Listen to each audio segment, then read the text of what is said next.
반갑습니다. 조교입니다. 오늘은 뭐 어떻게 하다 보니까 우리 가문에 대한 얘기를 좀 하겠습니다. 이번에 조희대 대법원장이 지금 임명을 받았습니다. 임명을 받았는데 대법원장이 대통령으로부터 대법원장을 임명을 받자 그러면은 이 절차가 청문회라는 절차가 있습니다. 이 청문회라는 절차를 정말 이렇게 당당하게, 고고하게, 깨끗하게, 청렴하게 정말 이렇게 받는 분은 정말 처음이어서 제가 많은 이런 사심 방송이 되겠지만은 장영조 씨의 그 일문으로서 제가 이 얘기를 안 드릴 수가 없어서 지금 이 얘기를 한번 해보겠습니다. 지금 우리 그 중시조쯤 저쪽에 장영조문에 보면은 지금 뚜렷하게 그런 학자분으로서는 남명조식 선생을 지금 많이 칩니다. 1501년에 태어나셔가지고 1572년도에 작고하신 남명조식 선생은 조선 중기의 문신으로서 성리학자입니다. 성리학자이고 대개 이황 선생과 더불어서 영남학파의 그런 거두로 얘기가 나오면서 얼마 전에 홍준표 그 경남도지사로 있었고 그리고 경상북도지사가 지금로 있던 어떤 분이라 하면은 지금 현재 평통위원장 하시던 분 이름이 갑자기 생각이 안 나네. 그분하고 같이 뭐 이렇게 손잡으면서 영남학자의 그 거두들이라 이래서 두 분을 잘 이렇게 융합해서 한번 우리 선비 정신을 잡아보자 이렇게 하더니만에 또 도지사들이 바뀌고 나니까 그게 또 없어지더라고. 이 선비 정신을, 영남의 선비 정신을 그렇게 까마귀 고기 먹듯이 그렇게 정책의 흐름이 없이 그렇게 이철우 지사인데 와가지고는 싹 그만 없어져 버리더라고. 그리고 뭐 퇴계 이황 선생은 뭐 지금 뭐 그렇게 자꾸 추앙을 하는지 모르겠습니다만은 저로 봐서는 좀 그런 점이 있습니다. 그래서 그것도 좀 됐으면 좋겠는데 저도 그래서 달부 창녕조가로서 뭐 달부하는 거는 없는 건 아니지만 남명사상 연구소를 제가 뭐 운영을 하고 있고 그 다음에 창녕조 씨 영주 화수회에 제가 회장직을 맡고 있습니다. 맡고 있는데 우리 일족이 그렇게 많은 사람들이 아니기 때문에 뭐 활동이 그렇게 다른 문중처럼 그렇게 뭐 대단하지는 않습니다. 대단하지는 뭐 숫자적으로 대단하지는 않지만은 그런 뭐 사상이라든가 그런 생각 이런 거에 대해서는 뭐 그렇게 어느 성씨에 어느門파에 미치고 싶은 생각은 전혀 없습니다. 그런데 이번에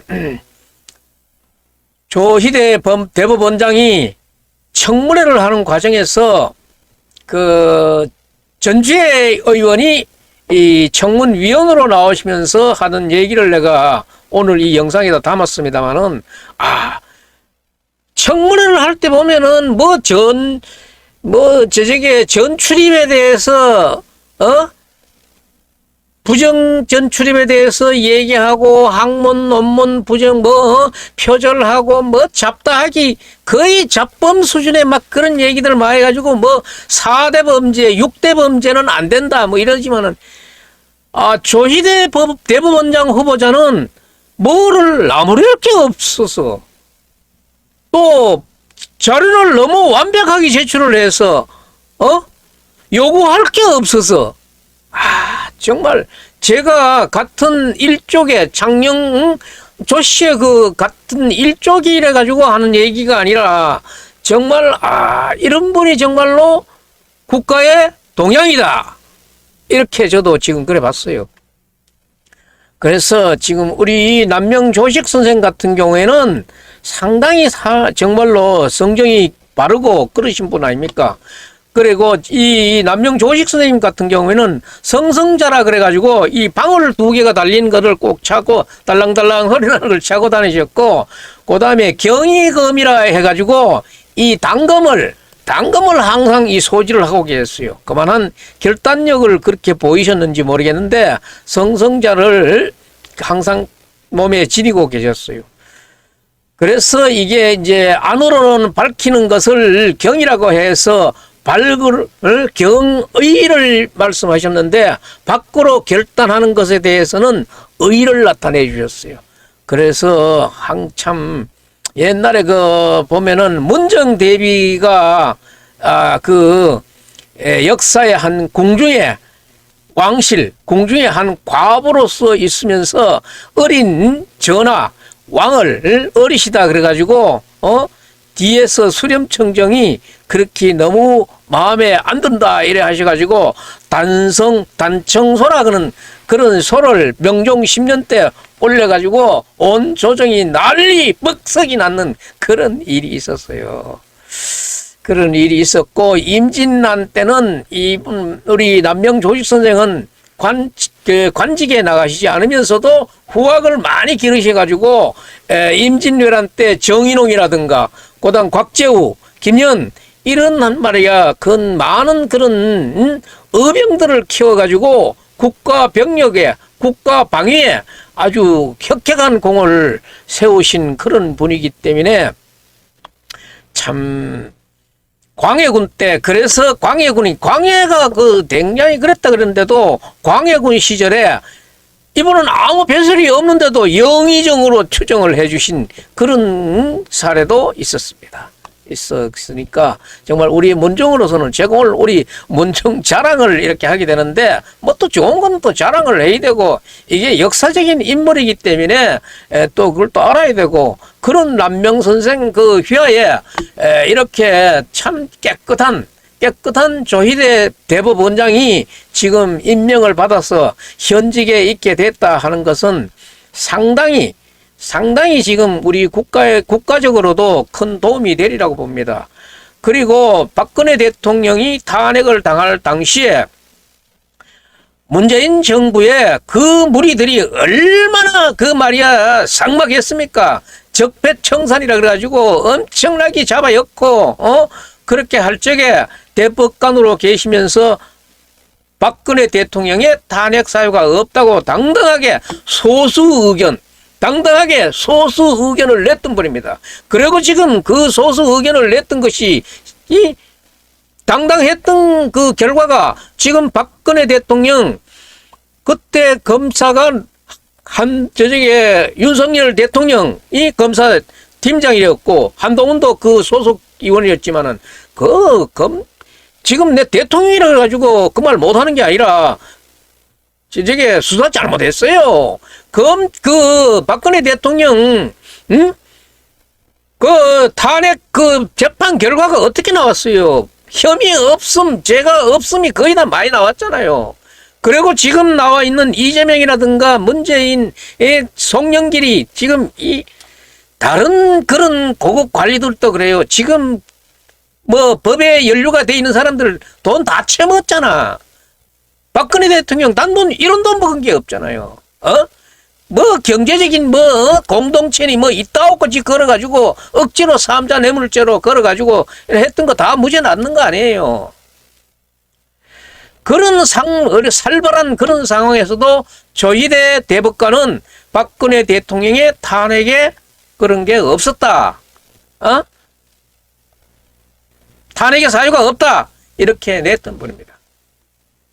그리고 우리 창녕 조문으로서는 지금 현역으로 지금 국가의 일을 보고 있는 사람들은 조희대 대법원장이 지금 들어와 있고 조규홍 그 보건복지부 장관이 있고 조혜진 그 삼선 의원 창녕 지역구지요.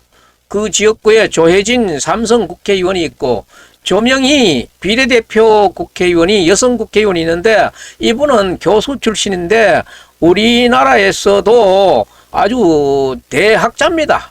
대학자예요. 이분은 비례대표로서의 국회의원에 충분하고 우리 앞으로도 국회에서 좀 더 일했으면 싶겠지만은 지금 비례대표기 때문에 이번에 뭐 지역구로 나올 것 같지는 않는데 어떤 경우가 생길지 모르겠습니다만은 그렇다고 해서 남명의 그런 사상이 지금 우리 창녕 조문에 딱 박혀 있다 그래도 또 안 박혀 있는 분도 있을 수 있어요. 또 그런 분을 내가 또 빠뜨리고 얘기하면은 너무 편파적이잖아요. 조국 전 법무부 장관, 지금 말이 얼마나 많습니까? 지금 배가 망신 지경에 있고, 어느새 또 이재명의 본을 받아가지고, 지금 당 만들고 국회의원 되어가지고, 방탄 조끼 입으려고 지금 난리를 지고 있잖아요. 에이? 되지도 않을 거야. 1심에 지금 징역형 선고 받아놓고, 지금 이것도 지금 조희대 대법원장이 들어오면은 재판 빨리 하라 그랬는데, 내년 4월 10일 대통령 국회의원 선거 이전에 조국은 아무래도 실형으로 법정 구속이 되거나 아니면은 뭐 집행유예 받으면은 잘 받고 집행유예 받는다 그래도 국회의원 못 나가지. 그리고 중앙선거관리위원회에 그 조혜주 상임위원이 있었어요. 참 이 사람도 중앙선거관리위원회에서 근무를 했는데 그 뒷 얘기는 정말 저도 많이 씹었습니다. 많이 씹었고 지금 보면은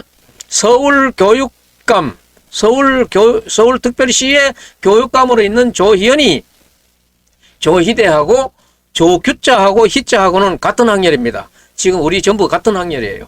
같은 학년인데 조희연 교육감도 그렇게 썩 좋은 교육감으로 지금 있다고 보지는 않습니다. 저는 같은 동문으로서도 시가 같은 동문으로서도 그렇게 좋은 교육 행정을 하고 있다고 보지는 않습니다. 뭐 지금 며칠 얼마 앞으로의 그런 어떤 자기의 방향을 어떻게 틀어서 어떻게 마무리를 지으려는지는 모르지만은 별로 그렇게 좋은 그런 거는 아닙니다. 그런데 오늘 제가 사심방송을 했습니다만은, 사심방송이 지금 하고 있습니다만은, 조희대 대법원장은 지금 남명 선생의, 조상격인 남명 선생의 그런 정신을 똑바로 받은 분으로서 정말 그 청문회 하는 과정에서도 조희대 그 대법원장 후보자의 얼굴을 이래보니까 저같이 이렇게 칙칙하지도 안 하고 아주 선한 게 아주 종교적인 그런 수양을 했던 그런 사람 얼굴이 굉장히 맑아요. 57년생이면 저보다는 한 너댓 살 아래인데 참 얼굴이 맑고 참 선한 분이었고 그래도 자기가 본인이 하고 싶은 말을 그대로 딱딱 해가면서 또 다른 사람들의 그런 신망을 받고 왔다는 것에 대해서 저도 상당한 자부심으로서 그 청문회를 이틀간을 제가 다 봤습니다. 아주 자불지 안 하고 똑똑하게 다 봤어요. 그런데 그 말했는 것 중에서도 지금 제가 앞으로도 오늘은 제가 조희대 대법원장을 칭찬을 하지만은 다음 방송에서는 제가 또 폄훼가 될 수도 있고 아니면은 또 비난이 될 수가 있는 그런 방송을 하게 될 것입니다. 저는 이미 예고를 드리고 있습니다. 그거는 뭔가 하면은 부정선거에 대해서 지금 부정선거 택도 없다 이러지만은 이 부정선거에 대해서만큼은 지금 정말 특별해야 됩니다. 정말 2020년도 4월 15일 날 부정스럽다. 내 투표구에 이상이 있다 해가지고 소송을 걸어놨는 게 126통이나 있었는데 한 6통 정도 까고 120통이 지금 1년 이내에 소송을 끝내야 되는 거를 120통을 지금 까지도 못하고 검표를 못하고 있어요. 이게 지금 윤석열 검찰총장 시절에 있었던 게인데 그때도 뭐 했고 윤석열 대통령 와서도 뭐 했고 지금 이 조희대 대법원장이 와서는 어떻게 하려는가. 나는 이거 지금 하라고 지금 공격할 거예요. 그리고 지금 이 선거라는 거는 옛날 아날로그 방식으로 하지 않고는 절대로 부정선거를 막을 수가 없습니다. 저는 이 자리에서도 단언하고 앞으로도 계속 이 얘기를 주장할 겁니다. 주장하는 것은 옛날 아날로그 방식 그대로 하지 않고는 절대로 부정선거는 막을 수가 없다. 지금 현재 이 상태대로 내년 4월 10일 날 국회의원 선거를 한다 그러면은 이해찬이 지금 주장하고 있는 180석 그렇게 어렵지 않다고 저는 보고 있습니다. 예. 제가 지금 이러다 보면은 온 막 이리저리 갈라지는 그런 방송이 될 것 같아서 지금 요쯤에서 마치고 국회 청문회 과정에서 있었던 전주의 의원이 했던 얘기를 첨부하면서 오늘 방송은 여기서 마치겠습니다. 마치고 전주의 청문위원이 하는 얘기를 같이 들어보면서 끝내도록 하겠습니다. 예, 감사합니다. 민주당 진성준 간사님에게 사회권을 넘기도록 하겠습니다. 예, 방금 위원장으로 선임된 주호영 위원입니다. 국민의힘 전주회 의원입니다. 후보자 지명을 축하드립니다. 예, 감사합니다. 지금 그 김용수 대법원장 퇴임 이후에 대법원장 공백 상태가 한 2달 반이 지금 지나고 있거든요. 그래서 이러한 그 오늘 열리는 그 청문회가 대법원장 공백 상태를 해소하고 또 사법부가 정상화되는 그런 결론으로 이어지기를 기대하겠습니다. 이제 후보자께서는 이 국회 청문회는 지금 2번째세요. 그러시죠? 예, 그렇습니다. 예, 지난 2014년 대법관 임명되실 때 그때 청문회를 좀 하셨는데요. 그때 그 모 의원이 이런 얘기를 했습니다. 뭐 흠이 없는 게 흠이다. 조 후보자님은 흠이 없는 게 흠인 것 같다.